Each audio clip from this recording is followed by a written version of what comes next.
We're married now, Mom. Send me the key to the house in Malibu. My son's words sliced through me like a blade of pure ice. No, hello, how are you? No explanation.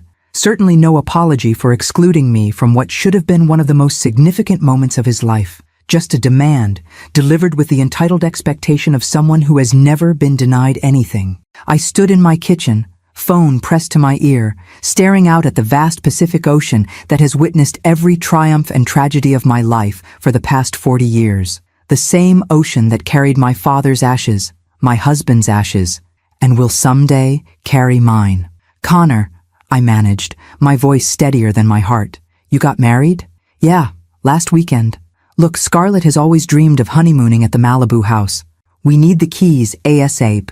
We're thinking of heading there tomorrow for a month, maybe longer. Scarlett, a name I'd never heard until this moment. My new daughter-in-law, apparently, though I couldn't picture her face, didn't know her voice, hadn't been given the chance to welcome her to our family. And now they wanted my home. Not just any home, but the iconic beachfront property my father, Felix Hartman, had purchased with the proceeds from his legendary screenplays. The home where Hollywood royalty had once gathered around our dinner table, where my children had built sandcastles, where I had held my husband's hand as he took his final breath 5 years ago. I didn't know you were seeing someone seriously, I said, choosing my words carefully. I would have loved to attend your wedding. It was just a small thing, spontaneous. You wouldn't have enjoyed it anyway. His dismissal was casual, practiced. So the keys. Can you have them messengered over today? A memory surfaced. Connor at 7 years old, standing in this very kitchen, demanding the last piece of chocolate cake that I'd been saving for his sister. When I'd suggested he share it, he'd thrown a tantrum that ended with the cake on the floor and no dessert for anyone. Some patterns establish themselves early. Connor, I haven't even met Scarlett. Perhaps you could both come for dinner first? We could celebrate properly and— Mom, there's no time for that. Scarlett has auditions scheduled next month. This is our window for the honeymoon. His impatience crackled through the phone. It's just a house. You can stay at your condo in the city. Just a house. As if the walls that had absorbed decades of laughter, tears, and whispered confidences were merely an asset to be utilized at his convenience. Your sister is bringing the girls for their usual summer visit next week, I reminded him, referring to Arya's teenage daughters who spent every July with me, a tradition as reliable as the tides. They can skip a year or stay at a hotel. Arya can afford it with that university salary. I closed my eyes, feeling a familiar weight settling over me, the weight of being the family peacekeeper, the one who accommodates, who yields, who smooths the waters disturbed by my son's perpetual wake. It was a role I had played since Richard died, perhaps even before. But something was different today. Perhaps it was the sheer audacity of his demand. Perhaps it was the complete disregard for family bonds. Or perhaps, at 69, I had simply reached my limit. Who is she, Connor? I asked quietly. What?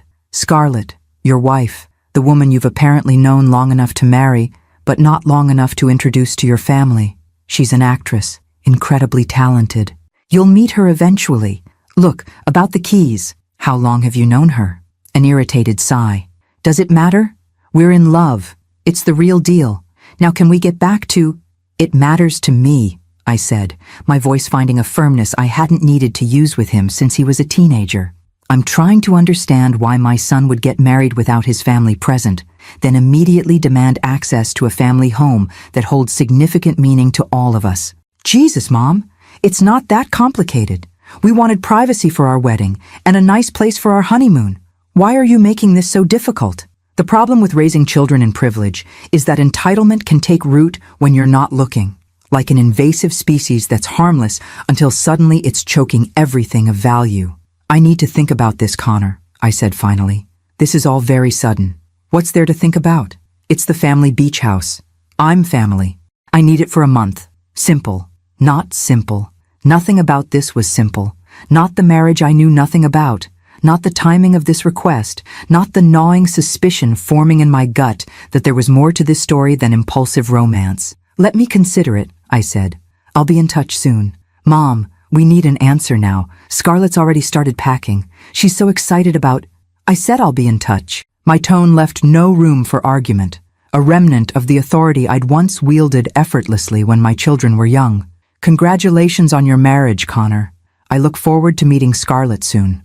I hung up before he could push further, setting my phone down on the counter with deliberate care. For several minutes, I simply stood there, looking out at the ocean that had borne witness to every chapter of my life. The tide was coming in, waves crashing against the shore with increasing intensity. They wanted my house, not just any house, but the soul of our family, the repository of our most precious memories. And they wanted it without so much as a proper introduction.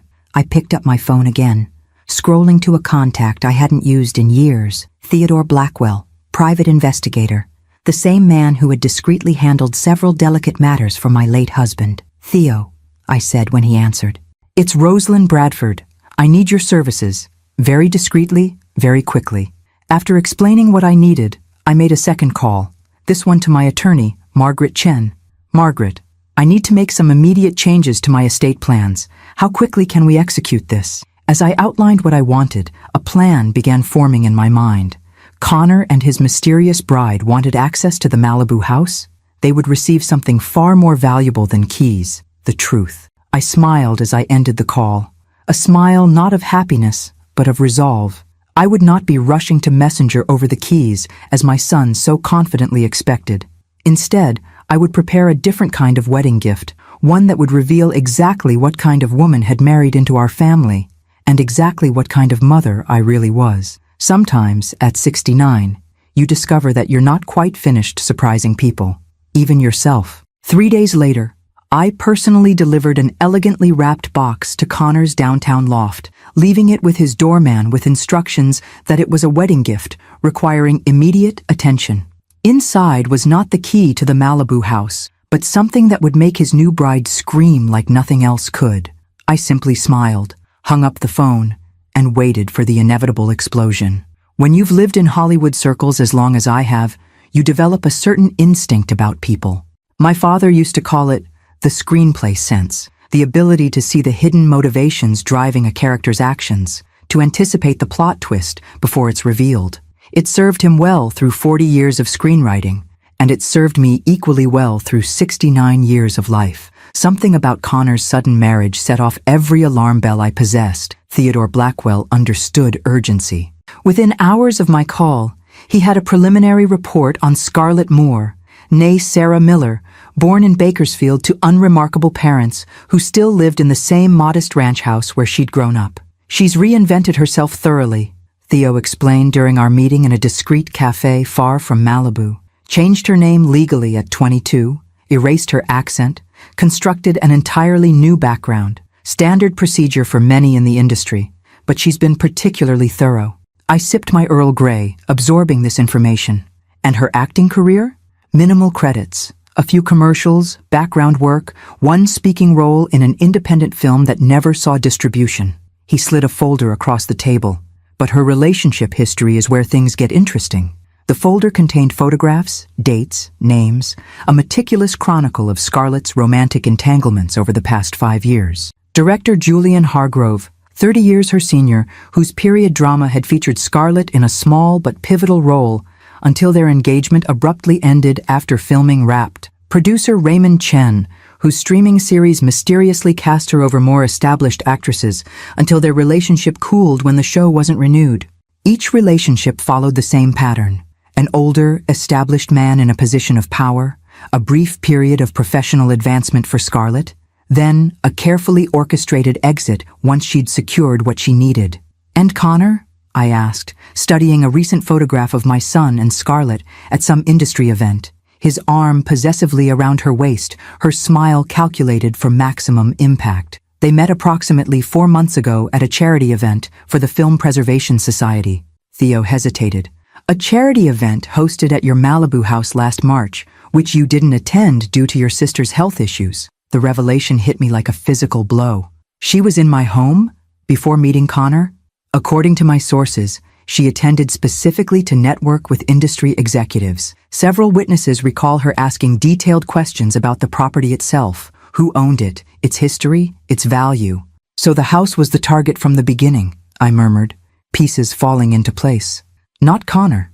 Mr. Bradford was likely identified as the access point after the event. His reputation for Theo searched for a diplomatic phrase.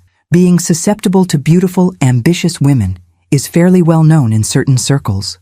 A polite way of saying my son had a pattern of being manipulated by women who recognized his insecurities and exploited them. His father and I had tried addressing this tendency during his early 20s, only to be dismissed as interfering and out of touch. There's more, Theo continued, turning to the final pages of the report. Ms. Moore has been meeting with real estate developers specializing in converting residential properties to commercial use, specifically luxury boutique hotels. My stomach tightened as I examined the surveillance photos showing Scarlett engaged in animated conversation with men in expensive suits, blueprints spread between them on restaurant tables. The most recent meeting was 3 weeks ago, Theo noted. Shortly before the wedding. The gentleman on the left is Howard Kingsley of Oceanfront Developments. They specialize in acquiring beachfront properties for conversion to high-end resorts. The final piece clicked into place. It wasn't just the house Scarlett wanted. It was what the house could become. A landmark property with Hollywood history, perched on one of Malibu's most coveted stretches of coastline, would be worth tens of millions as a boutique hotel. Have you tracked her communications with these developers? I asked. Theo shook his head. That would require access to her personal devices, legally questionable territory. However, he slid another folder toward me. We did manage to record several conversations between Ms. Moore and her friend Vanessa Diaz in public locations. The transcripts are enlightening. I flipped through pages of dialogue that confirmed my worst suspicions. Connor's such a perfect target, desperate for validation, completely blind to manipulation, and the direct line to that incredible property. His mother's almost 70. How much longer can she hold on to a place like that? Once you're married, it's just a matter of time before you can convince him to sell. The developers are offering a 7-figure consulting fee just for delivering the property. Imagine what we could do with that kind of money. The most damning exchange had occurred just days before the wedding. Vanessa, what if his mother refuses to let you use the house? Scarlett, she won't. Connor says she never denies him anything. Besides, we just need to get our foot in the door. Once we're there, I can start planting the idea of selling. The old lady won't live forever, and when she's gone, Connor gets his share. The old lady, me, reduced to an inconvenient obstacle in their path to wealth. What about Connor? I asked, my voice tighter than I intended. Is there any indication he's aware of her motives? None that we've found, Theo replied, his expression softening with rare sympathy. All evidence suggests Mr. Bradford believes this is a genuine romantic relationship. My poor, foolish son, always searching for love in the wrong places, always vulnerable to those who recognized his desperate need for admiration, for all his outward success, the Grammy nominations, the celebrity clients, the lavish lifestyle. Connor had never overcome the deep-seated insecurity that drove him to seek validation from people who would never truly value him. Thank you, Theo, I said, gathering the folders. This is exactly what I needed. What will you do now? He asked. I smiled, a calm settling over me as my plan crystallized. First, I'll speak with my attorney to ensure certain documents are in order.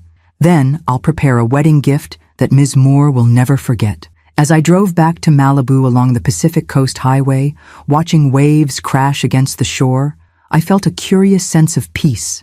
I had raised my children to believe in love, in family, in the values that my father had instilled in me. Connor had strayed from those values, seduced by the hollow glamour of the industry that had made our family fortune. But I was still Rosalind Bradford, daughter of Felix Hartman. I had watched legends of the silver screen debate art and life on my terrace. I had built and lost and rebuilt a life of substance. I would not be outmaneuvered by an ambitious actress from Bakersfield with dreams of turning my family sanctuary into a boutique hotel. My father's voice seemed to whisper in my ear as I pulled into the driveway of the home he'd loved so dearly. Every great screenplay needs a third-act twist, Rosie.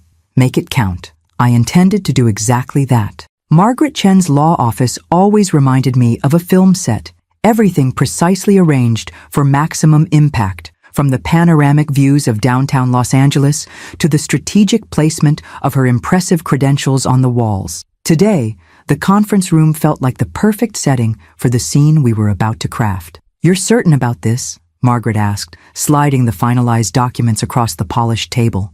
At 53, she'd been handling my legal affairs for over 20 years, ever since she'd impressed Richard with her razor-sharp mind and unflinching honesty.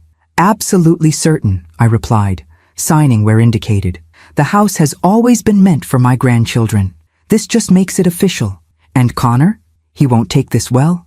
I paused, pen hovering above the final signature line. Connor needs to learn that actions have consequences.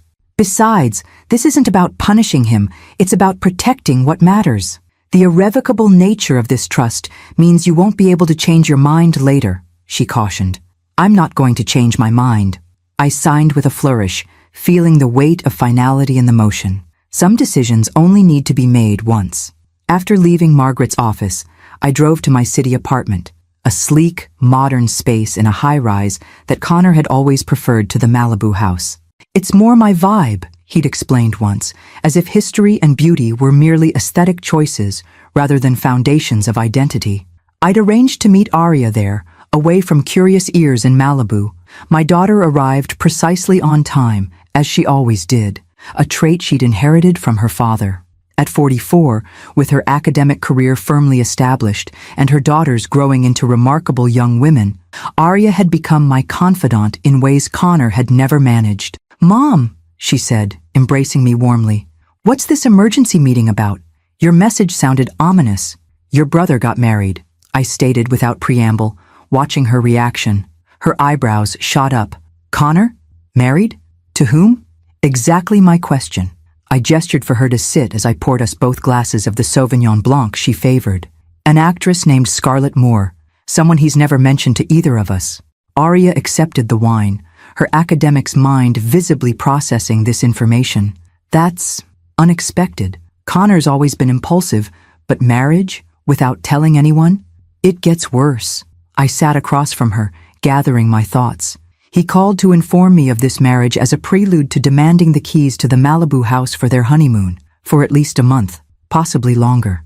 During our annual visit, the girls have been looking forward to it all year. Indignation flashed across her face. "That's completely unacceptable." "Indeed, which is why I had Ms. Moore investigated." "Mom!" Aria's shock was evident.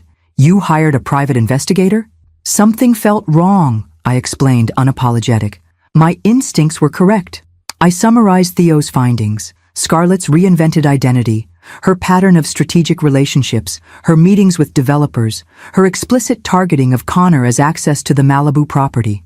With each revelation, Aria's expression shifted from shock to anger to grim understanding. "She's a con artist," she concluded flatly. "And Connor's her mark." "Essentially, yes. Have you told him?" I shook my head. He wouldn't believe me. You know how defensive he gets, especially about his relationships. He'd assume I was interfering, being overprotective. "So what's your plan?" Aria leaned forward, ever the pragmatist. "I assume you have one, or you wouldn't have asked me here." I smiled, appreciating her directness. "I've restructured the trust that holds the Malibu property. Effective immediately, it bypasses both you and Connor, transferring directly to your daughters upon my death, with you as trustee until they're 30. She blinked, absorbing this. "That's significant. Connor will be furious. Connor will eventually understand, if he's capable of growth." I took a sip of wine. "There's more. I've prepared a wedding gift for the happy couple. A comprehensive dossier on Scarlett's true intentions, along with the new trust documents. I'm delivering it tomorrow." Aria was silent for a long moment. "You realize this will likely end their marriage. That's rather the point. And possibly damage your relationship with Connor permanently." I met my daughter's concerned gaze steadily. "I'm willing to risk that to protect him from someone who sees him as nothing more than access to property and money. What kind of mother would I be if I stood by and allowed that?" Aria sighed, running a finger around the rim of her glass. "A less confrontational one, perhaps, but not a better one." She reached for my hand. "The girls and I will support whatever you decide. Just try to remember that Connor, for all his flaws, is still the little boy who used to fall asleep on your lap during movie nights." That image, Connor at 6, curled against me as we watched his grandfather's films, asking endless questions about how stories were made, sent an unexpected pang through my heart. When had that curious, affectionate child transformed into a man who would exclude his family from his wedding, then demand access to our most precious, shared space? The next morning, I put the final touches on my wedding gift. The package was deceptively beautiful. Heavy cream paper embossed with the Bradford family crest, tied with genuine silk ribbon. Inside the main box was a smaller one, an antique film canister that had once held the original print of my father's most famous screenplay. It seemed fitting to use it now for what might be the most dramatic scene of my own life. Within the canister, I arranged 3 items with careful precision. First, the newly executed trust documents establishing my granddaughters as the future owners of the Malibu property, with specific language prohibiting its sale or commercial development. Second, the comprehensive dossier on Scarlett Moore, her fabricated background, her pattern of relationships with industry men, transcripts of her conversations about using Connor to access the property, photographs of her meetings with developers, and detailed timelines proving she had targeted our family home before ever meeting my son. Third, a personal letter written in my own hand on the stationery my husband had given me for our last anniversary. Not a screed of anger or accusation, but something more powerful. The truth about legacy, about family, about the difference between possessions and heritage. As I sealed the package, I thought about what awaited on the other side of this decision. Connor's inevitable rage, Scarlett's exposed duplicity, the potential fracturing of what remained of our family bonds. But I also thought about what I was protecting. Not just a valuable piece of real estate, but the soul of our family. The place where my father had written words that moved millions, where my children had learned to swim and dream and believe in something larger than themselves, where my granddaughters would someday bring their own children to hear stories of their remarkable great-grandfather. Some things transcended the immediate pain of confrontation. Some legacies were worth fighting for, even at the cost of temporary peace. I called my most trusted driver, handed him the package with specific instructions, then settled in to wait. By this evening, Connor and his bride would know exactly who they were dealing with. Not a pushover matriarch easily manipulated, but a woman determined to protect what mattered most. The ocean seemed particularly restless today, waves crashing against the shore with thunderous determination. I watched from my terrace, a cup of tea cooling beside me, and prepared myself for the storm that would soon break over our family. Let it come. I had weathered worse. The call came at precisely 7:43 p.m. I know this because I was watching the antique grandfather clock in my living room, timing my breaths to its steady rhythm as I waited. When my phone lit up with Connor's name, I let it ring twice before answering, my voice deliberately calm. "Hello, Connor." What followed wasn't speech, but a cacophony. Scarlett's high-pitched screaming in the background, objects crashing, my son's voice strained beyond recognition. "What the hell did you do?" Connor's words finally cut through the chaos. "I sent a wedding gift," I replied evenly. "I take it you've opened it." "Are you insane? Scarlett is—" His voice cut off as another crash sounded, followed by more unintelligible screaming. "Having difficulty maintaining her composure, it seems," I observed. "Perhaps that's what happens when one's true intentions are exposed." "These allegations are completely false," he sputtered, but the uncertainty beneath his outrage was palpable. "You've fabricated this entire—" "I don't fabricate evidence, Connor. Everything in that dossier is meticulously documented. The transcripts, the photographs, the timeline. Your bride has been planning to use you to access the Malibu property from the moment she set eyes on it, before she ever met you, in fact." Another crash in the background. Scarlett's voice suddenly clearer. "That bitter old bitch! She can't prove anything!" "Actually, I can," I murmured, though I doubted Connor could hear me over the commotion on his end. "And I already have." "The trust documents," Connor said, his voice dropping. "You changed the inheritance, cut me out completely. I protected the house from those who see it only as a commodity to be exploited." I kept my tone matter-of-fact, though my heart ached at the betrayal in his voice. "The property will pass to your nieces, with your sister as trustee, the girls who have spent every summer of their lives there, the next generation of our family. You had no right. I had every right. The house is mine, Connor, not yours, not yet, and now, not ever." The bluntness of my own words surprised me, but there was no gentler truth to offer. The background noise suddenly shifted, a door slamming, Scarlett's voice now distant, but still raised. Connor's breathing was heavy in my ear. She's locked herself in the bathroom, he said, voice hollow. Says she's calling her lawyer. Says we can fight this. She can certainly try. I allowed a hint of steel to enter my tone. But I think you'll find I've been extremely thorough. Silence stretched between us, heavy with decades of complicated history. All the times I'd yielded to his demands, smoothed over his mistakes, prioritized his comfort over confronting his behavior. We had arrived at a precipice neither of us had seen coming, yet in retrospect seemed inevitable. Did you know? His voice was suddenly small, reminiscent of the little boy who would ask me to check under his bed for monsters. When I called about the house, did you already suspect her? I suspected something wasn't right, I admitted. The timing, the secrecy, the immediate demand for the house, it fit a pattern I've observed before. In my relationships, you mean? Bitterness crept into his tone. Because I'm such a predictable failure at them. Because you've allowed yourself to be vulnerable to a certain type of manipulation, I corrected gently. There's a difference. Another crash from his end, followed by Scarlett's voice, suddenly crystal clear as if she'd grabbed the phone. You think you're so clever, don't you? You and your precious house and your Hollywood legacy. You're just a selfish old woman who can't stand seeing her son happy. I waited, unruffled by her outburst. When Connor reclaimed the phone, his voice was subdued. Mom, Read the full dossier, Connor, I interrupted. Look at the evidence with clear eyes. Then decide if this marriage is what you truly want. And if it is, a hint of his usual defiance returned. If I choose her despite all this, then that is your choice to make. But it won't change mine regarding the house. I softened my tone slightly. The door is always open for you as my son, but not for those who seek to exploit our family's legacy. After we hung up, I poured myself a small glass of the single malt scotch Richard had favored, carrying it out to the terrace. The sun was setting over the Pacific, painting the water in shades of gold and crimson. How many sunsets had I watched from this spot? Thousands, perhaps. Each one unique, each one a reminder that endings could be beautiful, even when tinged with melancholy. My phone chimed with a text from Arya. Connor just called, absolutely frantic. Said you've destroyed his life. What happened?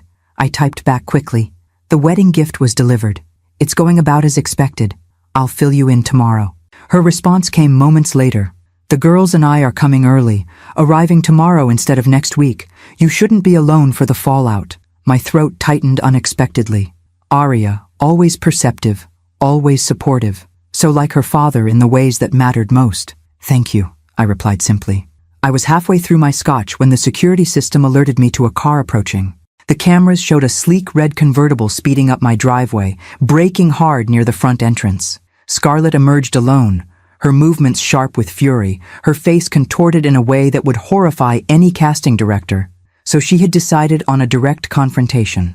I hadn't expected her to leave Connor behind, but perhaps that was strategic, to appeal woman to woman, to attempt manipulation without him present.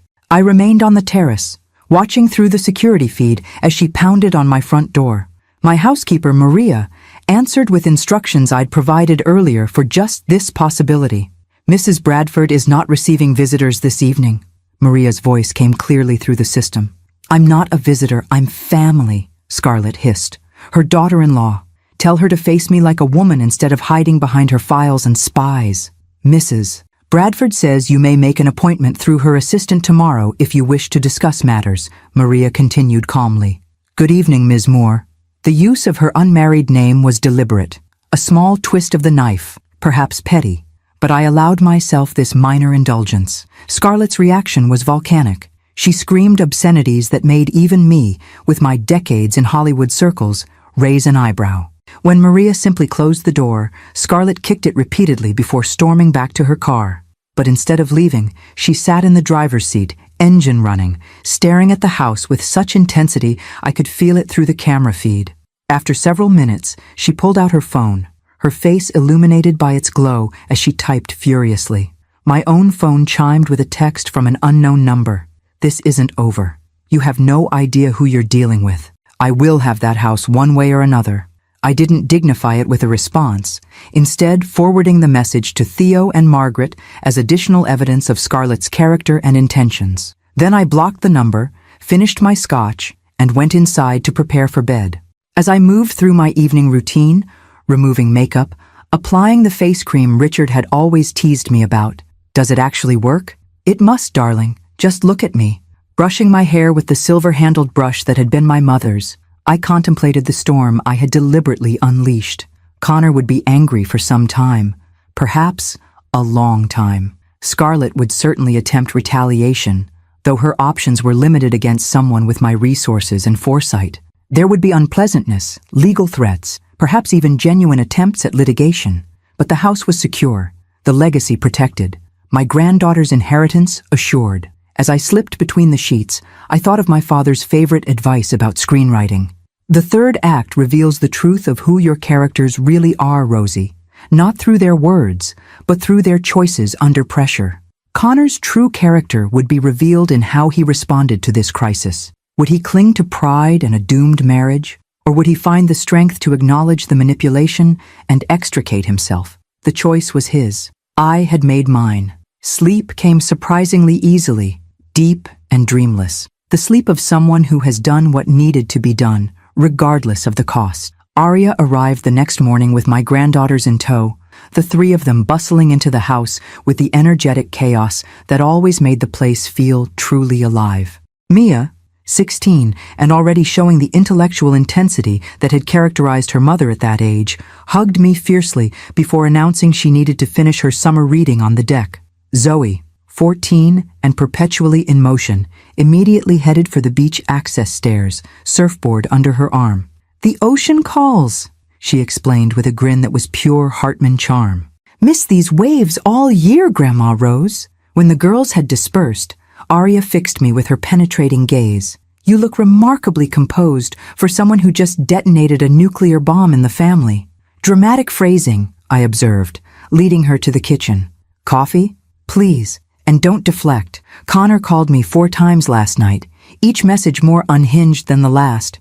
The final one included threats of contesting the trust, suing you for defamation, and, I quote, exposing decades of family secrets." I raised an eyebrow as I measured coffee grounds. Interesting threat from someone who barely remembers most family gatherings. What secrets does he imagine I have? I don't think he's thinking clearly. Arya leaned against the counter, watching me with our father's analytical eyes. Scarlett apparently spent the night alternating between hysterical sobbing and rage-filled plotting. Sounds exhausting. Mom, Arya's tone sharpened. This is serious.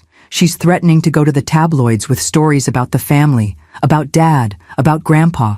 I paused, then continued preparing the coffee with deliberate calm. Let her try. Felix Hartman's life has been documented in 3 biographies and countless articles. There are no scandals to unearth that haven't already been explored in tedious detail. And Dad, your father was the most ethical man I've ever known. His reputation can withstand whatever fabrications she might invent. I poured water into the coffee maker. Besides, I have something Scarlett doesn't. What's that? Actual evidence. I smiled thinly. Should she choose to make false public accusations, I'm prepared to release the full dossier, including her recorded statements about targeting Connor specifically to access the house. Arya sighed, accepting the mug I offered her. You've really thought of everything, haven't you? I've had to. I joined her at the kitchen island. This isn't just about a house, Arya. It's about protecting what your grandfather built, what your father preserved, what I've maintained for this family, for your daughters. She was quiet for a moment, sipping her coffee. And Connor? Where does he fit into this legacy you're protecting? The question pierced deeper than I'd expected. Connor has always been included in the legacy, just not in the way he wants. He's chosen a path that prioritizes immediate gratification over lasting value. I can't force him to make different choices, but I can ensure those choices don't endanger what matters most. He's still your son, and I still love him. I met her gaze steadily. That hasn't changed. It won't change. But love doesn't require capitulation to harmful demands. Before Arya could respond, my phone rang. Margaret Chen's office. "Rosalind," Margaret began without preamble, "Scarlett Moore has retained Julius Hammond as counsel. They're threatening a lawsuit for alienation of affection, defamation, and intentional infliction of emotional distress. Julius Hammond, a flamboyant attorney known for representing celebrities in messy divorces and aggressively pursuing settlements to avoid public trials. His involvement suggested Scarlett was aiming for a quick financial resolution rather than protracted legal battles. "Let me guess," I replied. "They're offering to drop all claims in exchange for a substantial settlement? $2 million to be precise, and access to the Malibu house for 6 months per year." I actually laughed. "Ambitious, isn't she? What's your assessment?" "Their case is weak at best. The evidence you've compiled is substantial and properly obtained. Additionally, truth is an absolute defense against defamation claims." Margaret's tone was clinically precise. "However, they're banking on your desire to avoid public spectacle. A miscalculation on their part." I watched through the window as my granddaughters moved about the property. Mia now settled on the deck with her book, Zoe visible in the distance riding a wave. "I've spent my entire adult life in Hollywood circles. Public spectacle doesn't frighten me. So I should inform them we're prepared to defend against any legal action?"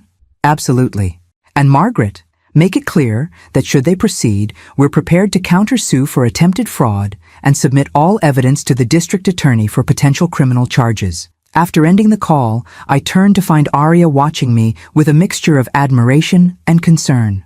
"You're formidable when provoked," she observed. "I sometimes forget that beneath the elegant hostess exterior beats the heart of a woman who once faced down studio executives to protect Dad's critical integrity." I smiled at the memory. Richard had written a scathing review of a big-budget film produced by one of Hollywood's most powerful men. The producer had threatened to end my husband's career, showing up at our door to intimidate him directly.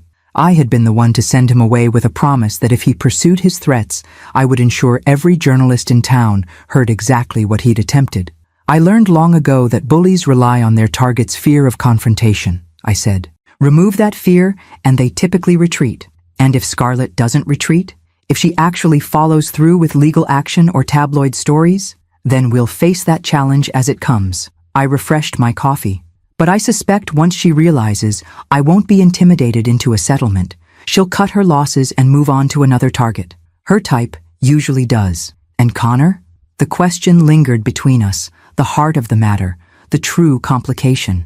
"That," I admitted, "I can't predict. Connor makes decisions based on emotion rather than reason.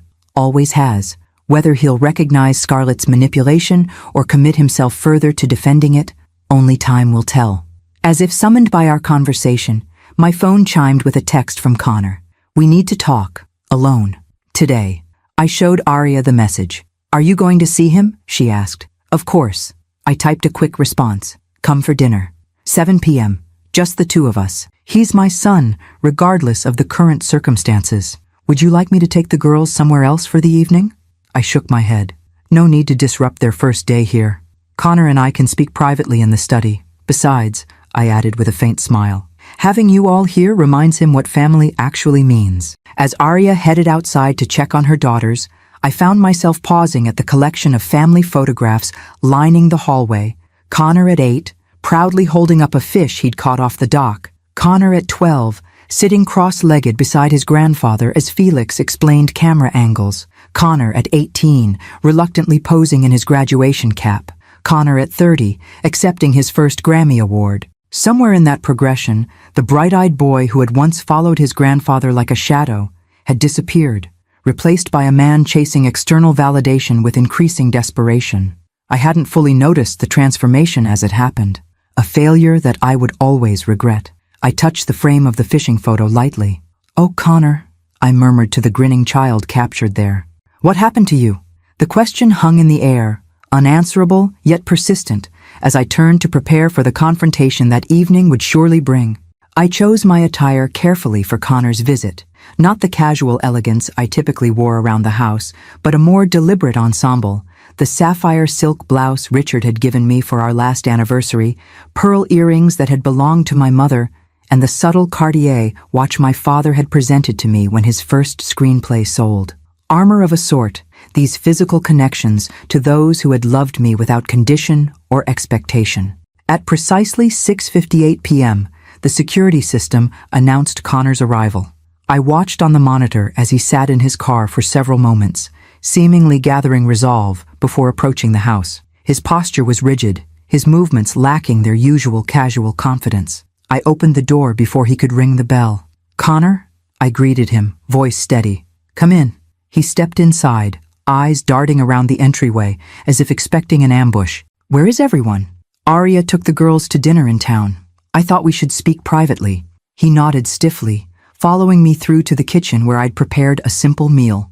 The spaghetti carbonara he'd favored throughout his childhood, crusty bread, a bottle of the Barolo he preferred, small gestures of maternal memory that seemed to catch him off guard. "You cooked," he observed, surprise momentarily displacing his defensive posture. "I still remember how." I gestured toward the table, already set for two. "Shall we?" For several minutes we engaged in the performance of a normal dinner, serving food, pouring wine, the mechanical motions of knives and forks against plates. The silence stretched between us, taut with unspoken accusations. Connor broke first, setting down his fork with a sharp click. "I want to understand why you did it." "Did what, specifically?" I took a deliberate sip of wine. "Investigated the woman who married my son without my knowledge, protected the family home from someone plotting to exploit it, altered my estate plans to ensure my granddaughter's inheritance." "All of it." His voice tightened. "The whole calculated attack on my marriage." "Not your marriage, Connor. Scarlett's deception." I set my glass down carefully. "There's a difference. You don't know her. Not really. Those recordings, those meetings, there could be explanations you haven't considered." Hope flared briefly in my chest. If he was reaching for alternative explanations, perhaps he wasn't completely lost to Scarlett's manipulation. "What explanations would justify her discussing you as a perfect target?" I asked gently. "Or planning to convert the house to a boutique hotel? Or strategizing how to access the property before she ever met you?" He flinched visibly. "She says those recordings are taken out of context, that your investigator edited them to make her look bad. Then she's adding lies to her existing deception." I reached for the small tablet I'd placed on the sideboard, sliding it toward him. "The complete, unedited recordings are here. Listen for yourself. The context is quite clear." Connor stared at the tablet without touching it, conflict evident in every line of his face. "She's my wife. She's a con artist who targeted you specifically for access to property and money. You never gave her a chance." Anger flared suddenly. "You never even met her before sending that dossier. That's not how a mother treats her son's wife." "You never gave me the chance to meet her," I countered evenly. "You announced your marriage as a fait accompli, then immediately demanded access to the house. Those aren't the actions of a son who values his mother's blessing." He pushed back from the table, standing abruptly. "This is useless. You've already decided she's guilty. Nothing I say will change your mind." "That's not true." I remained seated, maintaining my composure with effort. "I would be delighted to be proven wrong. Show me evidence that contradicts what I've discovered. Explain the recordings in a way that makes sense. Help me understand why my son would exclude his family from his wedding, then immediately demand access to his mother's home. Because I knew you'd judge her." The words burst from him. "Just like you've judged every woman I've ever been with. Too ambitious, too shallow, too young, too interested in my connections. Nobody is ever good enough for your precious son." The accusation stung, primarily because it contained a kernel of truth. I had been skeptical of Connor's romantic choices over the years, though I'd tried to keep my reservations private. "I've never wanted anything but your happiness," I said softly. "But I won't stand by while someone exploits you, uses you to get to this house, to this family's legacy." "Legacy, legacy, legacy." He spat the word like a curse. "That's all you care about. Grandpa's precious reputation, Dad's critical standing, your perfect family image. What about what I want? What about my choices?" "Your choices affect more than just you, Connor. They affect everyone who cares about you, everyone who shares this family's history. The house isn't just yours," he insisted, circling back to the core of his grievance. "Dad would have wanted me to have my share." "Your father," I replied with careful precision, "wanted this house to remain in the family, as a home, not to be sold off or commercialized. The trust I've established ensures exactly that. By cutting me out completely, by protecting it from those who see it only as a commodity." I finally stood, meeting his gaze directly. "Including your wife, who has explicitly stated her intentions to turn it into a hotel once I'm gone." He flinched again, another small tell that part of him recognized the truth in my words. "Listen to the recordings, Connor," I urged. "Read the full report. Look at the evidence with clear eyes. Then ask yourself if this marriage is truly what you want, or if it's another impulsive decision made from a place of insecurity. Don't psychoanalyze me. His voice hardened. I'm not one of Grandpa's characters for you to dissect. No, you're my son, whom I've loved from the moment you drew breath, whom I've supported through every triumph and mistake, whom I'm trying, perhaps imperfectly, to protect, even now. Something flickered in his expression. Doubt, confusion, a momentary crack in his defensive facade. Then his phone chimed with a text, and the moment shattered. He glanced at the screen, his face tightening. Scarlett, she's waiting for me. Of course she is. I couldn't quite keep the weariness from my voice. She wants to know what I've said, what I've offered, what leverage she might still have. That's not... He stopped, uncertainty creeping into his expression again. She's just concerned. Take the tablet, Connor. Listen to the recordings away from her influence. Make your decision based on facts, not emotions manipulated by someone who sees you as a means to an end. He hesitated, then picked up the tablet. This doesn't change anything. I still think what you did was cruel and unnecessary. I can accept that judgment if it means you'll examine the evidence. I moved toward him, risking a gentle touch on his arm. I didn't do this to hurt you. I did it because I love you too much to watch you be exploited without at least trying to open your eyes. For a brief moment, I thought he might embrace me. His body language shifted, softened. Then another text chimed, and the moment passed. I have to go, he said stiffly. Scarlett's waiting. She usually is, I murmured. At the door, he paused. Julius Hammond contacted you? He did. $2 million and 6 months annual access to the house was the proposed settlement, I believe. Connor's expression confirmed he hadn't known the specific demands. Another small crack in Scarlett's facade. The girls are happy to be here, I added, deliberately changing the subject. Zoe's already been surfing. Mia's halfway through The Great Gatsby on the deck. A fleeting smile touched his lips. He'd always had a special bond with his nieces, despite his generally self-absorbed lifestyle. Tell them I'll see them soon. I will. After he left, I cleared the barely touched dinner, wrapping his portion for later, though I doubted he would return for it. The house felt cavernous suddenly, despite knowing Arya and the girls would be back soon. I poured myself another glass of wine and stepped out onto the terrace, breathing in the salt air as darkness settled over the ocean. What would you do, Richard? I asked the empty space beside me, a habit I'd developed in the years since his death. What would you tell your son? No answer came, of course. Just the eternal rhythm of waves against shore, the distant call of a seabird, the whisper of wind through palm fronds. Yet somehow, in that symphony of familiar sounds, I found a measure of peace. Connor had taken the tablet. He would listen to the recordings, read the reports, see the evidence with his own eyes. Whether that would be enough to break through Scarlett's manipulation remained to be seen. But I had done what I could. The rest would unfold as it must, with or without my intervention. I raised my glass to the darkening horizon, a toast to uncertainty and hope in equal measure. I was having breakfast with Arya and the girls when Theo called the next morning. Mrs. Bradford, I thought you should know immediately. Scarlett Moore has been making some concerning moves. I excused myself, stepping onto the terrace for privacy. What kind of moves? She visited 3 tabloid journalists yesterday. Based on my sources, she's shopping a story about Felix Hartman having fathered an illegitimate child in the 1960s who was allegedly paid off to disappear. She's claiming to have documentation. The accusation was so absurd I nearly laughed. That's impossible. My father's life was scrutinized by multiple biographers. There was no secret child. I agree it's likely fabricated, but tabloids aren't particularly concerned with verification if the story's sensational enough. I considered this calculated attack, not just on me, but on my father's legacy. Can you obtain copies of whatever documentation she's claiming to have? Already working on it. There's more, though. She's also been in contact with Horizon Developers, the company that specializes in acquiring beachfront properties for hotel conversions.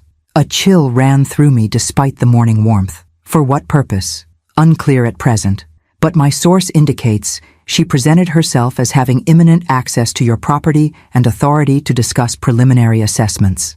I thanked Theo, asking him to continue monitoring the situation, then called Margaret immediately.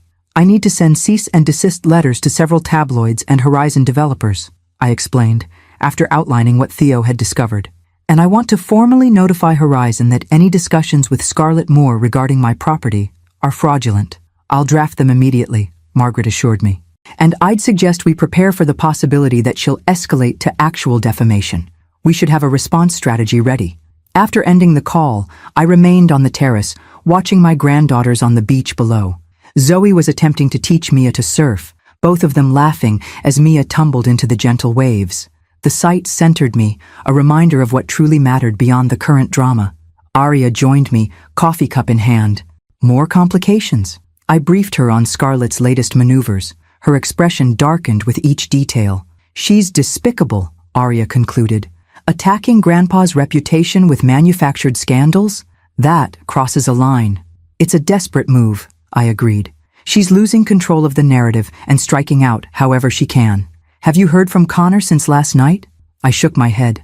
Not yet, but he took the tablet with the complete evidence. He'll listen to it eventually, even if just to try disproving it. And when he can't? Arya's voice held a rare edge. When he realizes you were right about her? Then he'll have a difficult choice to make. I watched a pelican dive into the ocean, emerging with its prize. And we'll need to be there for him, regardless of how he handles it. We spent the morning engaged in normal family activities, a deliberate choice to maintain stability for the girls amid the unfolding situation. I taught Mia to make my mother's famous cinnamon rolls while Arya took Zoe shopping for a new wetsuit. The rhythms of ordinary life continued despite the extraordinary circumstances surrounding us. Shortly after noon, my phone rang with a number I didn't recognize. I answered cautiously. Mrs. Bradford? A young woman's voice, hesitant but determined. This is Vanessa Diaz. I was Scarlett's friend. The name registered immediately.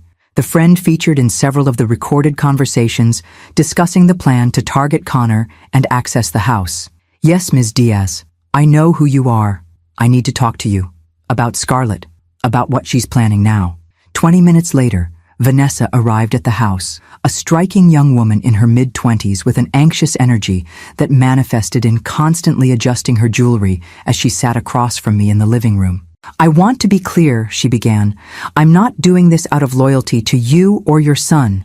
Scarlett and I had a falling out last night. She's gone too far. In what way? I kept my tone neutral, revealing nothing. She wants me to notarize forged documents, supposed letters between your father and this woman he allegedly had a child with. Letters she created using AI to mimic his writing style, with details pulled from his biographies to make them seem authentic. I raised an eyebrow. And you were unwilling to commit criminal fraud? Vanessa flinched. I've done some questionable things, but forgery that could be traced directly to me? No. That's how people end up in prison. A wise assessment. I studied her carefully. What else is she planning? She's meeting with developers tomorrow, claiming she has power of attorney over your affairs due to your declining mental state. She's created a fake document for that too. The audacity was breathtaking. And Connor? What does he know of these plans? Vanessa shifted uncomfortably. She's keeping him insulated, telling him you're launching a smear campaign against her that she needs to defend against, that the meetings are with PR specialists and lawyers to protect their reputation. And he believes this? She hesitated. I think he wants to believe it. But last night, after he came back from dinner with you, I heard them arguing. He was asking about recordings, about meetings with developers. She was crying, saying you had fabricated everything to break them up. Did he seem convinced by her explanations? Not entirely. Vanessa twisted her ring nervously. That's partly why she's accelerating her plans. She's afraid she's losing her grip on him. I absorbed this information, assessing its reliability. Why are you telling me this, Ms. Diaz? The real reason. She met my gaze directly for the first time. Scarlett and I have worked together before. Small cons, strategic relationships with industry men, nothing major. But this, targeting your family, fabricating scandals, forging documents, it's crossing into territory that could have serious legal consequences. I'm not going down with her. Self-preservation, then, not altruism. Still, the information was valuable. Do you have copies of these forged documents? I asked. She nodded, reaching into her purse to extract a manila envelope. The fake power of attorney, the fabricated letters, screenshots of her communications with the tabloids and developers. I accepted the envelope without opening it. You realize that by providing these, you're implicating yourself in the conspiracy up to this point. I do. She straightened her shoulders. That's why I want immunity if this ever goes to court. I'm cooperating now, before any of the more serious fraud actually happens. I'll have my attorney draw up an agreement to that effect, I promised, already mentally composing the message to Margaret. In the meantime, I'd suggest distancing yourself from Scarlett completely. Already done. I moved out of our apartment last night. She stood, clearly eager to leave. One more thing you should know. She's meeting Connor for lunch at Nobu today. She's planning to convince him to sign a document granting her authority to negotiate regarding the house while he focuses on an emergency work situation she's manufactured. Some crisis with a major client that will conveniently keep him distracted for the next week. After Vanessa left, I immediately called Theo to verify her account and Margaret to begin legal countermeasures. Then, after a moment's consideration, I made one more call to Connor. He answered with obvious reluctance. Mom, I'm about to head into a lunch meeting. With Scarlett at Nobu, I completed. I know, I won't keep you long. I just wanted to ask if you've had a chance to review the materials I gave you. A pause. Some of it. I've been busy with a client emergency. A sudden crisis that requires your immediate attention, pulling you away from other concerns? I kept my tone conversational. How convenient. His breathing changed. A slight hitch that told me my words had struck a nerve. What are you implying? Nothing. Just an observation on timing. I shifted to the real purpose of my call. Connor, whatever document Scarlett asks you to sign today, regarding the house, regarding me, regarding anything of significance, I strongly suggest you read it very carefully. Perhaps even have your own attorney review it first. How did you... He stopped himself. You're having her followed. I'm protecting my interests, I corrected gently, as you should protect yours. After a long silence, he spoke again, his voice uncharacteristically subdued. The recordings, they're real, aren't they? Unedited. Completely authentic, I confirmed, as is everything else in that file. Another pause. I need to go. Of course. Enjoy your lunch. As I ended the call, Arya appeared in the doorway, concern etched on her face. What's happening now? I summarized Vanessa's visit and my conversation with Connor, watching understanding dawn in my daughter's eyes. He's starting to see it, she observed. The truth about her. Perhaps I wasn't ready to claim victory, or perhaps he's just experiencing reasonable doubt. Either way, I've given him a warning. What he does with it is his choice. We were preparing dinner when the security system announced an approaching vehicle. The cameras showed Connor's Porsche speeding up the driveway, braking hard near the entrance. He emerged alone, his movements radiating a barely contained fury that reminded me painfully of his father in rare moments of genuine anger.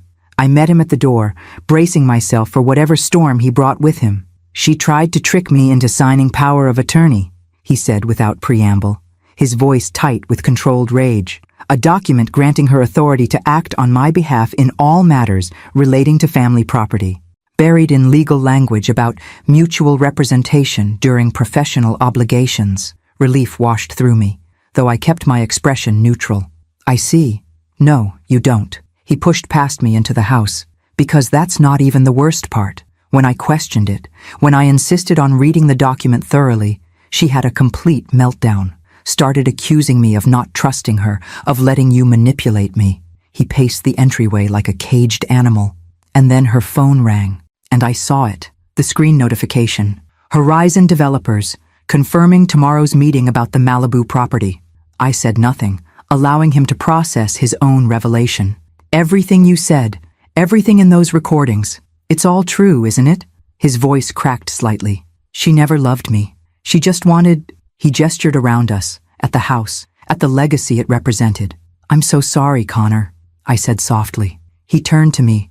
Raw pain etched across his features. How did I not see it? How was I so blind? Because she targeted your vulnerabilities precisely. Because she studied you, studied this family, before ever accidentally meeting you. Because she's very, very good at what she does. He sank onto the stairs, head in his hands. I've been such a fool. I sat beside him, not touching, but close enough to offer comfort if he sought it. You've been a man who wanted to be loved. There's no shame in that desire. For several minutes we sat in silence, the weight of revelation heavy between us. Then Connor straightened, a new determination replacing the shattered anger in his expression. I need your help, Mom, to end this, to undo what I've done. I covered his hand with mine, feeling the first tentative bridge being rebuilt between us. Of course, that's what family is for. Connor stayed in the guest room that night, the first time he'd slept under this roof in nearly 2 years. I heard him pacing well past midnight, his footsteps a restless rhythm above my bedroom. When morning came, he appeared in the kitchen, looking haggard but resolute, the boyish charm that had defined him for decades stripped away to reveal something harder, more defined. "I've been ignoring her calls and texts," he said, accepting the coffee I offered. There were 37 overnight, increasingly frantic. "What do you want to do?" I asked, giving him the space to direct what came next. He met my gaze directly. "End it. Completely. But I need to understand exactly what I'm dealing with first." He gestured to the folder Vanessa had provided. "May I?" I slid it across the counter. It's not pleasant reading. For the next hour, Connor reviewed everything. The forged power of attorney document, the fabricated letters allegedly from Felix Hartman, the screenshots of Scarlett's communications with tabloids and developers. With each page, his expression hardened further. "She was planning to declare you mentally incompetent," he said finally, his voice flat with controlled anger. "To have me granted conservatorship, then transfer control to herself through this fraudulent power of attorney. Yes, and to smear Grandpa's reputation with these fake love letters and a non-existent, illegitimate child. Yes." He closed the folder with deliberate care. "I want her gone. From my life, from this family, from this house, permanently." "That can be arranged," I replied, relief and sadness mingling as I watched my son confront the consequences of his impulsivity. "Margaret has already prepared divorce papers citing fraud and misrepresentation. They can be filed today." "Do it." He ran a hand through his disheveled hair. "And the tabloids? The developers? All her other schemes? Cease and desist letters have been sent. Horizon Developers has been formally notified that Scarlett has no authority regarding this property. Margaret is preparing a formal complaint to the district attorney regarding the attempted fraud and forgery." Connor nodded, a flicker of admiration breaking through his grim expression. "You've been 3 steps ahead this entire time, haven't you?" "I've had to be." I kept my tone gentle, not wanting to sound accusatory. "When you exclude family from major life decisions, we're forced to react rather than participate." He flinched at the subtle rebuke. "I know. I should have." He trailed off, shaking his head. "There are a lot of things I should have done differently."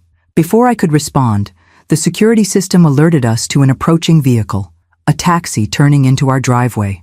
The cameras showed Scarlett emerging, her usually perfect appearance notably disheveled, her movements sharp with agitation. "She's here." Connor straightened, squaring his shoulders. "I'll handle this. Are you sure?" "Absolutely." His jaw set with determination. "I need to do this myself." I nodded, respecting his decision while privately activating the house's recording system, a security measure installed after a particularly persistent paparazzo had trespassed years ago. Whatever confrontation was about to unfold, it would be documented. Connor met Scarlett at the door before she could ring the bell. I remained in the kitchen, out of sight, but able to hear through the open concept design of the main floor. "Connor, thank God!" Scarlett's voice dripped with calculated relief. "I've been so worried. Why aren't you answering my calls? What are you doing here?" "I think you know exactly why I'm here." His tone was cold, controlled in a way I'd rarely heard from my impulsive son. "The game is over, Scarlett." "Game? What are you talking about?" "Baby, if this is about that document yesterday, I told you it was just standard legal language my attorney recommended." "Stop." The single word cut through her performance. "I've seen everything. The recordings of you planning to target me for access to this house. The forged power of attorney. The fake letters supposedly from my grandfather. Your meetings with developers to convert this property into a hotel." A beat of silence, then a dramatic shift in tone. "That bitch. Your mother manufactured all of that to turn you against me. And you're actually believing her?" Vanessa provided copies of everything, including the texts between you two planning how to, quote, "separate the son from the Bradford fortune." Another pause, longer this time. When Scarlett spoke again, the pretense of wounded innocence had vanished entirely. "Fine, so what? You think you're special? The talented Connor Bradford, music producer to the stars? You were a mark, honey. A pathetically easy one, so desperate for validation, You never once questioned why someone like me would be interested in someone like you. The cruelty of her words made me wince, maternal instinct urging me to intervene, to shield my son from this deliberate attempt to wound. But this was Connor's battle to fight, his reckoning to face. You're right, his calm response surprised me. I was an easy mark, insecure, impulsive, so focused on appearances, I couldn't see what was right in front of me. That's on me. So what now? Scarlett's voice took on a calculating edge. You run back to mommy, file for divorce, pretend this never happened? It's not that simple. I'm your wife. I have rights. You have nothing. Connor's tone remained steady. The marriage was based on fraud and misrepresentation. The prenup you insisted wasn't necessary works against you now, and there won't be any settlement to negotiate when the DA sees evidence of your attempted forgery and fraud. You wouldn't dare. A note of genuine alarm entered her voice. I'll destroy you in the press. Your reputation, your family's legacy. I'll burn it all down. With what? The fake scandal you fabricated about my grandfather? The forged documents you created? Go ahead and try. Every tabloid has already received legal notice that you're peddling fraudulent stories. Every developer has been notified that you have no authority regarding this property. You son of a... Careful, Connor interrupted, his voice dropping dangerously. That's my mother you're about to insult. The woman you dismissed as an old lady who wouldn't live forever, who turns out to be considerably more formidable than either of us fully appreciated. Pride swelled in my chest at his words. Not just the defense of me, but the recognition of his own underestimation. Perhaps there was hope for my son yet. This isn't over, Scarlett hissed. You think you've won? You've made an enemy you can't afford, Connor Bradford. No, what I've done is recognize a mistake before it cost me everything that actually matters. His voice softened slightly. You know what's sad? If you'd actually taken the time to know me, the real me, not just the path to this house, you might have discovered I would have given you anything freely. Love makes me generous. Manipulation makes me resolve the prenup didn't anticipate. You'll regret this, she spat. Both of you will. The only thing I regret is not listening to my family in the first place. The sound of the front door opening punctuated his words. Goodbye, Scarlett. Divorce papers will be delivered today. Don't come back here, ever. The door closed with finality, followed by the sound of the taxi departing. For several moments, silence filled the house. Then Connor appeared in the kitchen doorway, his expression a complex mixture of pain, relief, and something I hadn't seen in years, a quiet dignity reminiscent of his father. Well, he said simply, that's done. I opened my arms without a word, and for the first time since he was a teenager, my son stepped into my embrace without hesitation or pretense. He shuddered once, a physical release of tension before pulling back to meet my gaze. I'm sorry, Mom, for everything, for not trusting you, for excluding you from my life, for demanding the house without regard for what it means to this family. I know, I said softly, and I forgive you. Just like that? Disbelief colored his voice. Forgiveness doesn't mean there aren't consequences, or that trust is immediately restored, I clarified. It just means I'm willing to move forward without holding your mistakes against you indefinitely. He nodded slowly, understanding dawning. The trust documents. The ones giving the house to Mia and Zoe eventually. That's not changing, is it? No. I kept my tone gentle but firm. Some decisions are made for the long-term protection of what matters most. The house will remain in the family, but not as an asset to be leveraged or sold. That was always your father's wish, and mine. Instead of the anger I half expected, Connor simply nodded again. I understand, finally. From the deck outside came the sound of laughter. Arya and the girls returning from their morning beach walk, blissfully unaware of the confrontation that had just transpired. Life continuing in its imperfect, beautiful way. Shall we join them? I suggested. Family breakfast on the terrace? Connor smiled, a genuine smile that reached his eyes, reminiscent of the boy he'd once been. I'd like that, very much. As we stepped outside into the golden California sunshine, I felt a weight lifting, not completely gone, but significantly lightened. The house still stood, the legacy protected, and my son, perhaps, finally beginning to understand what truly mattered. The legal machinery moved with surprising efficiency once set in motion. Margaret filed the divorce papers that afternoon, citing fraud and misrepresentation as grounds. By evening, Scarlett had been served at the luxury hotel where she'd retreated after the confrontation. Her response was predictably volatile, a flurry of threatening texts to Connor, followed by a formal statement from Julius Hammond, declaring their intent to contest the divorce and seek substantial compensation for emotional distress and reputational damage. Empty threats, Margaret assured us during a conference call. The evidence of her fraudulent intentions is overwhelming. No judge will award her significant compensation once they review the recordings and forged documents. Connor, sitting beside me in the study, nodded grimly.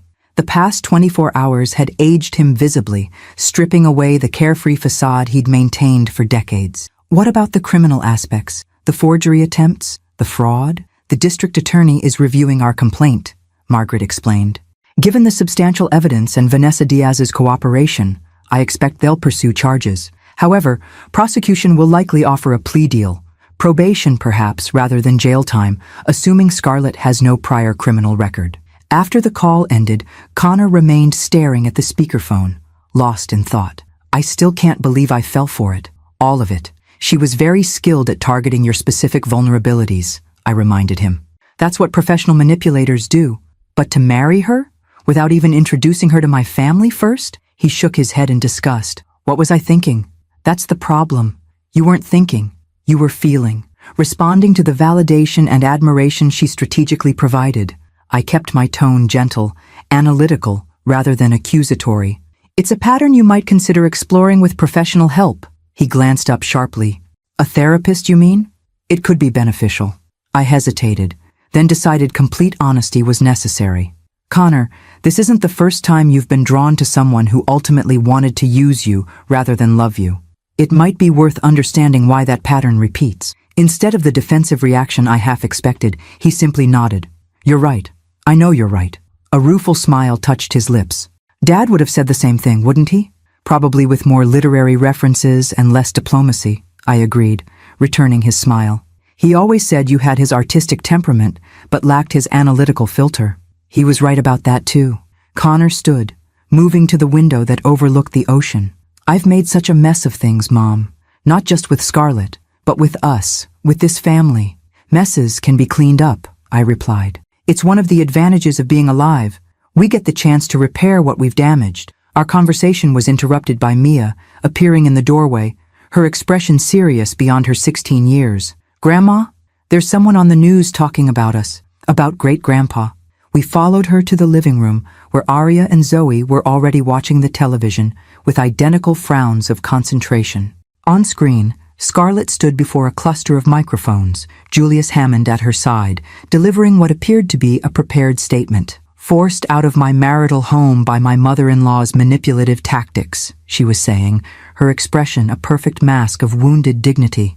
While I seek justice through legal channels, I feel compelled to share certain truths about the Bradford family that have long been suppressed. Connor's intake of breath was sharp beside me. She's actually doing it, going public with those fabricated stories. I placed a calming hand on his arm, watching Scarlett with clinical detachment as she launched into allegations about my father's secret child and hidden correspondence that supposedly proved his double life. We have copies of letters written by Felix Hartman himself, she claimed, acknowledging his illegitimate daughter and arranging financial support in exchange for silence. These documents reveal the hypocrisy behind the Bradford family's carefully constructed public image. Those are the forgeries, Connor explained to Arya and the girls, created using AI to mimic Grandpa Felix's writing style. How do we stop this? Arya asked, her protective instinct toward our family legacy evident in her tense posture. Before I could respond, my phone rang. Theo. I assume you're watching the press conference, he began without preamble. You should know we've identified Scarlett's documentation source. A woman named Patricia Lawson is claiming to be Felix Hartman's illegitimate daughter, with letters to prove it. Who is she actually? I asked, unsurprised by this new development. An actress from Scarlett's former acting workshop, 62 years old, extensive background in regional theater, financially struggling based on her credit report. Scarlett approached her 3 days ago with this scheme.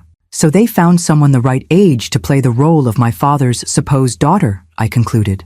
Convenient. Indeed. But here's where it gets interesting. Ms. Lawson's mother actually did work as a script supervisor at Paramount in the late 1950s, which gives her story just enough plausibility to make tabloids bite.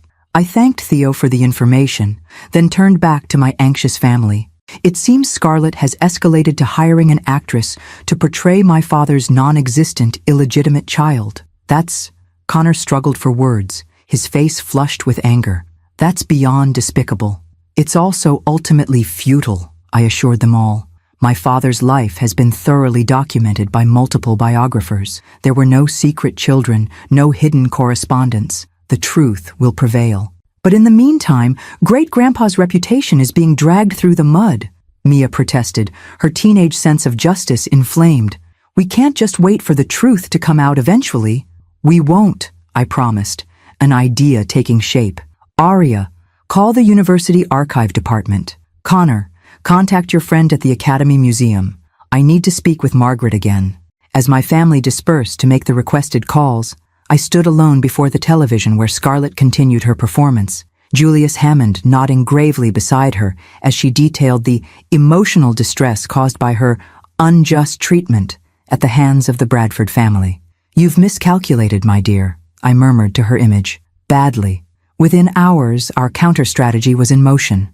The University of Southern California, where my father's complete papers were archived, issued a formal statement confirming that Felix Hartman's correspondence, financial records, and personal journals had been thoroughly catalogued and contained no evidence of any illegitimate children or secret financial arrangements. The Academy Museum, which housed an extensive collection of my father's screenplays, production notes, and personal effects, announced a special exhibition celebrating his legacy, including previously unreleased home movies and correspondence that documented his devoted family life in comprehensive detail. Most devastatingly, Margaret arranged for 3 of Felix Hartman's biographers to appear on entertainment news programs, systematically dismantling Scarlett's claims with scholarly precision and historical evidence. By evening, the narrative had shifted dramatically. Entertainment blogs that had initially reported Scarlett's sensational claims were now questioning her credibility and motives. Several noted the convenient timing of her allegations immediately following divorce proceedings based on fraud. The coup de grace came from an unexpected source, Patricia Lawson herself, who contacted a major entertainment website to recant her claims, admitting she had been paid to portray Felix Hartman's daughter and provided with forged letters to support her story. Ms. Moore assured me it was just a negotiating tactic, she confessed in the published interview. A way to pressure the Bradford family into a settlement. I never intended to cause harm to Felix Hartman's legacy or memory. When the district attorney's office announced the following morning that they were investigating Scarlett Moore for attempted fraud, forgery, and potential witness tampering, Julius Hammond withdrew as her counsel, citing irreconcilable differences regarding case strategy. We were having lunch on the terrace when Connor received a text from Scarlett, her first communication since the spectacular collapse of her tabloid strategy. She wants to meet, he said, staring at his phone with a mixture of disbelief and disgust. Says she's willing to sign the divorce papers without contest if I can call off the legal dogs regarding potential criminal charges. That's not actually within your power, Aria pointed out. The DA pursues charges based on evidence, not the victim's preferences. Besides, I added, agreeing to such a meeting would only give her another opportunity to manipulate or create a narrative that serves her purposes. Connor nodded slowly. You're right, both of you. He typed a brief response, then set his phone aside with finality. I told her to communicate through attorneys from now on, that any further direct contact will be added to the restraining order Margaret is preparing. Good for you, Aria said approvingly. It's strange, he mused, gazing out at the ocean. A week ago, I thought I was in love with her, ready to start a life together. Now I can barely remember what that felt like. It's like waking from a particularly vivid but ultimately meaningless dream. Some dreams fade quickly in the light of day, I observed, especially those built on illusion rather than substance. Below us on the beach, Mia and Zoe were collecting shells, their animated conversation carried up to us on the breeze. The sight of them, these remarkable young women who represented our family's future, filled me with profound gratitude that the crisis had been averted, the legacy protected for their eventual inheritance. "I've been thinking," Connor said, following my gaze to his nieces, "about what you said, about getting professional help to understand my patterns. And I found a therapist, starting next week." He offered a self-deprecating smile. "Apparently there's a waiting list for entertainment industry professionals with narcissistic tendencies and boundary issues." The gentle self-mockery, so reminiscent of his father's humor, brought unexpected tears to my eyes. "I'm proud of you, Connor." He reached across the table to squeeze my hand. "Thanks, Mom, for everything, for seeing what I couldn't see, for fighting for what matters when I was too blind to recognize its value." As we sat there, the three of us enjoying the simple pleasure of family lunch in the home that had witnessed so many chapters of our shared story, I felt a sense of peace settle over me. The storm hadn't destroyed us. If anything, it had strengthened the foundations that truly mattered. "To new beginnings," Arya proposed, raising her glass in a toast. "And old wisdom," Connor added, joining the gesture. I raised my own glass, heart full. "To family, the real thing. 6 months can change everything, or nothing at all." In our case, it was somewhere in between. Autumn arrived with golden light that transformed the Malibu coastline, casting long shadows across the terrace where I sat reviewing the final divorce decree. Connor's marriage to Scarlett was officially over, dissolved with remarkable efficiency once she realized the futility of fighting against the overwhelming evidence of her deception. The criminal charges had been resolved through a plea agreement, 2 years probation, community service, and a restraining order preventing her from contacting any member of the Bradford family. A relatively light sentence, but one that achieved our primary goal, removing her from our lives permanently. More importantly, these 6 months had brought healing, gradual, imperfect, but genuine nonetheless. Connor had committed to his therapy with unexpected dedication, exploring the insecurities and patterns that had made him vulnerable to manipulation.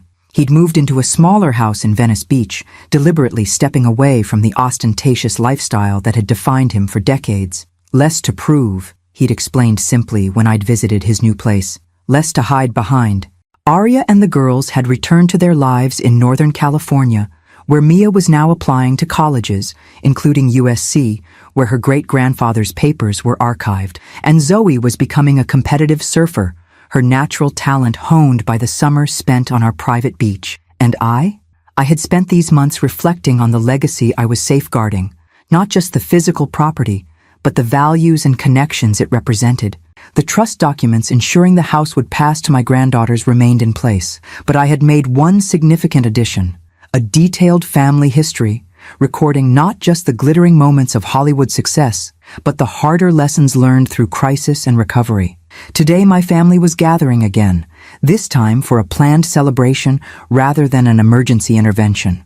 My 70th birthday, a milestone I approached with the serene confidence of someone who had recently been tested and found her strength intact. Connor arrived first, bearing an enormous arrangement of hydrangeas, my favorite, and a small, carefully wrapped package. "Happy birthday, Mom," he said, embracing me with the easy affection that had characterized our relationship before ambition and insecurity had created distance between us. "You look beautiful." "Flattery," I replied with a smile, "but I'll accept it graciously." In the kitchen, he moved with comfortable familiarity, helping Maria prepare the appetizers for the evening's dinner.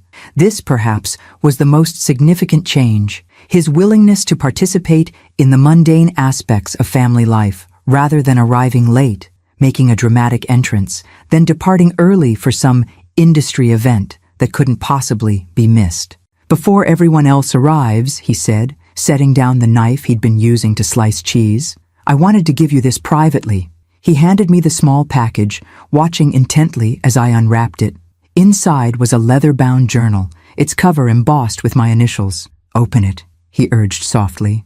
I did, finding the first page inscribed in his distinctive handwriting. For my mother, who taught me that legacy isn't measured in property or possessions, but in wisdom passed from one generation to the next. This is my contribution to our family's story, imperfect, honest, and offered with love. The subsequent pages contained his writings, reflections on growing up as Felix Hartman's grandson, Richard Bradford's son, Rosalind Bradford's occasionally difficult child, Memories of this house, this beach, this family in all its complicated glory.